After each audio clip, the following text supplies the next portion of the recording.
हाय रे हाय, हाय रे हाय। सुतमते चिरे जीवन सेना, सुतमते चिरे जीवन सेना। सारा जीवन से न जाना बागे मगु तुतना।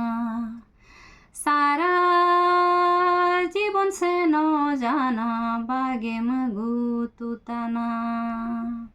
जोहार साथियों, मैं गौरी और आप सुन रहे थे एक आदिवासी गाना जो कभी मैंने अपने बचपन में सुना था गांव के एक चाचा से।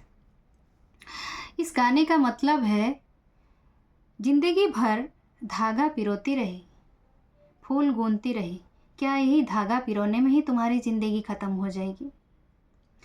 आशा करती हूँ आपको ये गाना पसंद आया होगा। इसी तरह के कई गाने और कहानियों से भरी हुई है आदिवासियों की जीवन। तो देर किस बात की साथियों, चलिए मैं आज आपको एक कोई आदिवासियों की कहानी सुनाती हूँ। कहानी का नाम है सिरुता डेगीते पाना। इसका मतलब है पानी में कूदा मेढक। कई साल पहले की बात है। एक जंगल के पास बड़ा सा केले का बगीचा था। उस बगीचे में मेढक रानी हंसी खुशी रहती थी। कई दिन हो गए थे और वो उस केले के बगीचे से कहीं बाहर नहीं गई थी। एक दिन उसने सोचा कि क्यों ना तुमड़ीबंद बाजार जाया जाए। तुमड़ीबंद बाजार जो कि भालियापणी गांव के पार ही पड़ता है। उसने सुन रखा था कि तुमड़ीबंद बाजार में कई तरह की रंग बिरंगी साड़ियाँ मिलती हैं, चूड़ी और पायल और खाने का सामान भी मिलता है। तो उसका मन ललचाया। उसने दूसरे ही दिन जाने का मन बना लिया। दूसरे दिन सुबह नहा धो के तैयार हो गई। पैरों में पहने चप्पल, हाथ में छाता, निकल पड़ी तुमड़ीबंद बाजार के लिए। झूमते लहराते गीत गुनगुनाते कब भालियापणी गांव पहुंच गई उसको पता ही नहीं चला। होश तो तब आया जब भालियापणी गांव के एक बंदर ने उसे टोक कर पूछा, अरे यो मेढक रानी, कहाँ चली? तुमड़ीबंद बाजार जा रही हो क्या? तो हड़बड़ाते हुए मेढक रानी ने कहा, हाँ। तो बंदर ने कहा कि जरा रुको तो सही, मैं भी चलता हूँ, मैं भी तैयार ही हूँ। यही बोलते बोलते उसने अपनी मकई की टोकरी सिर पर ली और एक ही छलांग में मेढक रानी के पास पहुँच गया। फिर दोनों एक दूसरे के बारे में बात करते हुए तुमड़ीबंद बाजार पहुँच गए। तुमड़ीबंद बाजार में कहीं रंग बिरंगी साड़ियाँ बिक रही थी तो कहीं मीठे पकवान, कहीं चूड़ी पायल बिंदी तो कहीं घर के लिए सामान। यही सब देख के मेढक रानी का तो खुशी का ठिकाना नहीं था। मेढक रानी ने बंदर से कहा, मैं तो चली बाजार घूमने। तो बंदर ने भी कहा, ठीक है, मैं भी मकई बेच के मिलता हूँ। तो दोनों ने तय किया कि एक जगह अपने अपने काम ख़त्म करके मिलेंगे।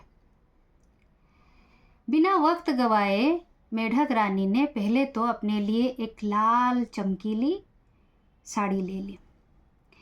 फिर उसके बाद उसने पायल बिंदी चूड़ी और घर के लिए कुछ सामान ले लिए। बंदर भी अपनी मकई बेचा और घर की कुछ ज़रूरत के सामान ले लिए। मेढक रानी ने जो साड़ी खरीदी थी उसको इतना पसंद आया कि वो घर पहुंचने तक का इंतज़ार ना कर सकी और मौका पाके उसने बाज़ार में ही साड़ी पहन ली। फिर दोनों तय किए हुए जगह पे मिले। जब बंदर ने मेढक रानी को लाल चमकीली साड़ी में देखा तो तारीफ करने लगा। बोला, मेढक रानी, चलो मैं आज तुमको अपनी टोकरी में बिठाकर घर छोड़ देता हूँ। कहीं तुम्हारी नई साड़ी में पानी और कीचड़ न लग जाए। तो मेढक रानी भी राजी हो गई और फुदक के बैठ गई टोकरी में घूंघट ओढ़े। फिर दोनों बतियाते बतियाते घर की ओर चल दिए। भालियापणी गांव पार हो गए। वो आगे बढ़ रहे थे। शाम होने जा रही थी। आसमान में पंछियों का झुंड घर लौट रहा था। उनमें से कुछ कौवे भी थे जो अपने घर को लौट रहे थे। उसमें से एक कौवे ने देखा कि बंदर की टोकरी में कुछ चमकीली लाल चीज है। उसने सोचा जरूर कुछ खाने पीने का सामान होगा। उसका मन ललचाया और पलक झपकते ही लाल चीज पे झपट पड़ा और कौवे के पंजे में आ गई मेढक रानी की लाल साड़ी। अचानक से अपने आप को बिना कपड़ों में पाकर लज्जा से वो पानी में कूद गई।